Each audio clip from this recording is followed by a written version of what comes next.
Kalau kita melihat dari pengelolaan, kita mungkin bisa membandingkan dengan negara tetangga yang tidak jauh berbeda dengan Indonesia adalah Malaysia. Pengelolaan untuk keuangan ibadah haji sendiri di Malaysia seperti apa sih, Bu?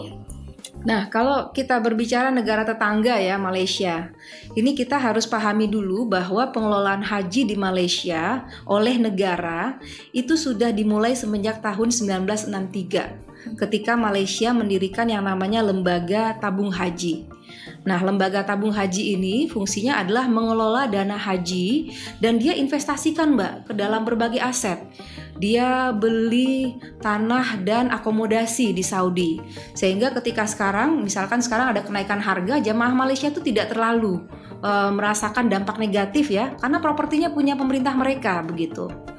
Kemudian dia punya portofolio investasi yang cukup beragam. Properti, perkebunan, macam-macam dia investasikan, Yang sudah diinvestasikan, tidak hanya di Arab Saudi, tetapi juga di Malaysia sendiri dan di negara lain begitu.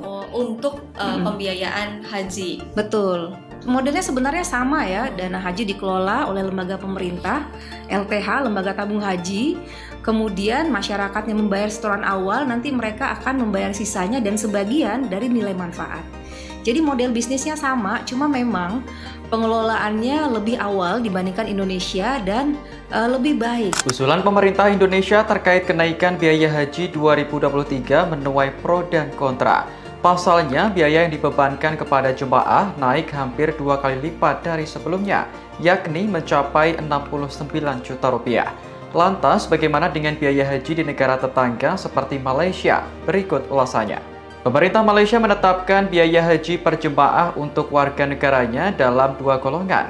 Pertama, kelompok B40 dengan biaya haji sebesar Rp10.980 Malaysia atau setara dengan 38,7 juta rupiah. Golongan kedua adalah kelompok non-B40 dengan biaya haji sebesar Rp12.980 Malaysia atau jika dirupiahkan sekitar 45,8 juta rupiah. Sama seperti di Indonesia, biaya haji di Malaysia tersebut juga sudah disubsidi pemerintah. Apabila tanpa subsidi, maka biaya haji di Malaysia sebenarnya adalah Rp28.632 Malaysia atau sekitar 100,9 juta rupiah. Sebagai informasi, B40 adalah sebutan untuk kelompok warga yang perlu disubsidi atau dibantu pemerintah. Kelompok ini memiliki pendapatan kurang dari Rp4.850 Malaysia atau jika dirupiahkan sekitar 17,1 juta rupiah per bulan. Sehingga subsidi yang diberikan kepada kelompok B40 jauh lebih besar daripada non-B40. Sementara di Indonesia terdapat 2 golongan biaya haji yang dikelola pemerintah. Pertama, haji reguler yang tahun ini biayanya diusulkan menjadi 69 juta rupiah. Sementara golongan kedua adalah haji khusus dengan biaya di atas 135 juta rupiah. Untuk haji reguler, pemerintah menyiapkan subsidi sekitar 29 juta rupiah. Sehingga biaya haji reguler jika tanpa subsidi bisa mencapai 98,89 juta rupiah.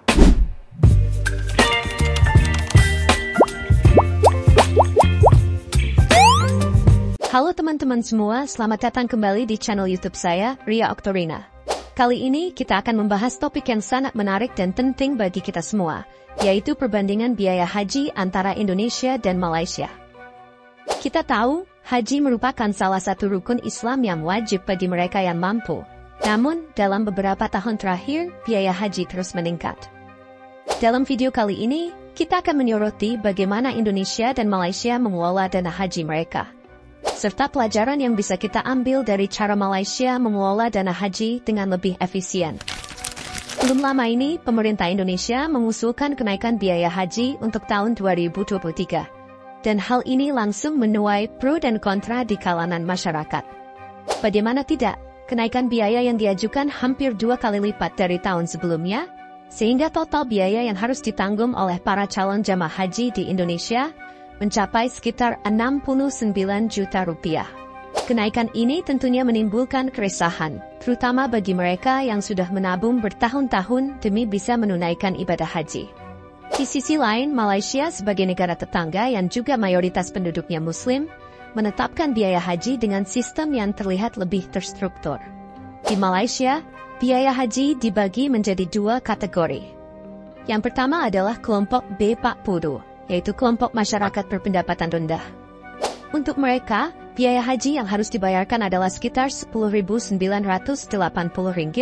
atau setara dengan Rp38.700.000. Kelompok kedua adalah non-B40, yang membayar biaya haji sebesar Rp12.980 atau sekitar Rp45.800.000. Yang menarik, sama seperti di Indonesia, biaya haji di Malaysia juga mendapatkan subsidi dari pemerintah. Namun, yang menjadi perbedaan signifikan adalah transparansi dan efisiensi dalam pengelolaan dana subsidi ini.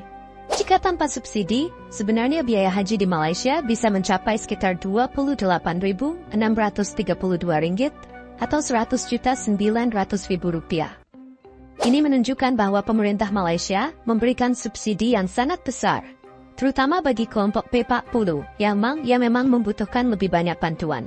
Subsidi ini diberikan karena kelompok P40 memiliki pendapatan di bawah Rp4.850 per bulan atau sekitar Rp17 juta. Sementara itu di Indonesia biaya haji juga dibagi menjadi 2 golongan, yaitu haji reguler dan haji khusus.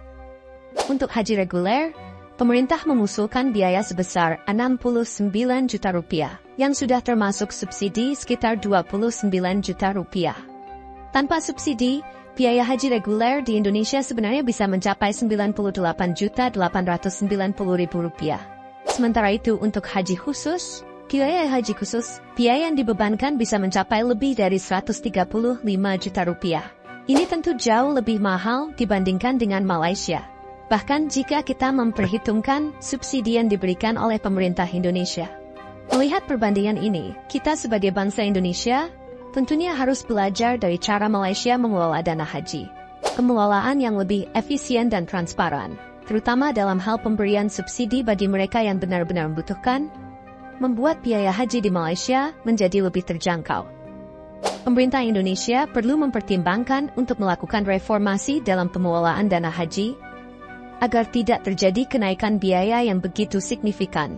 Dan tentunya agar beban masyarakat, terutama golongan ekonomi menengah ke bawah, bisa lebih ringan.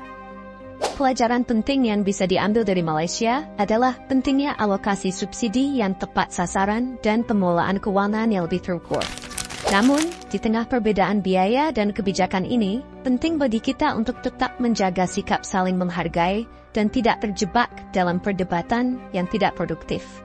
Setiap negara tentu memiliki kebijakan dan tantangan masing-masing dalam mengelola ibadah haji.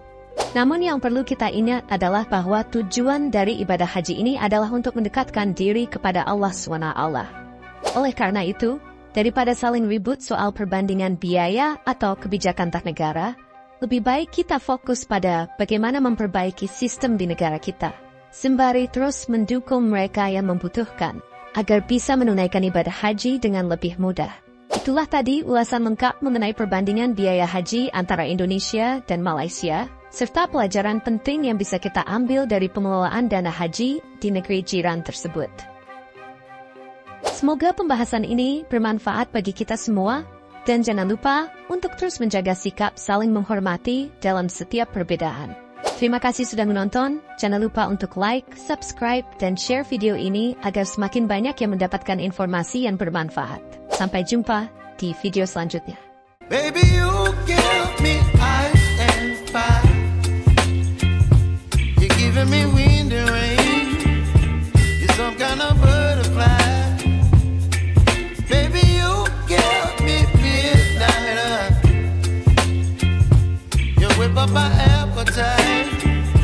Don't leave me here high and dry.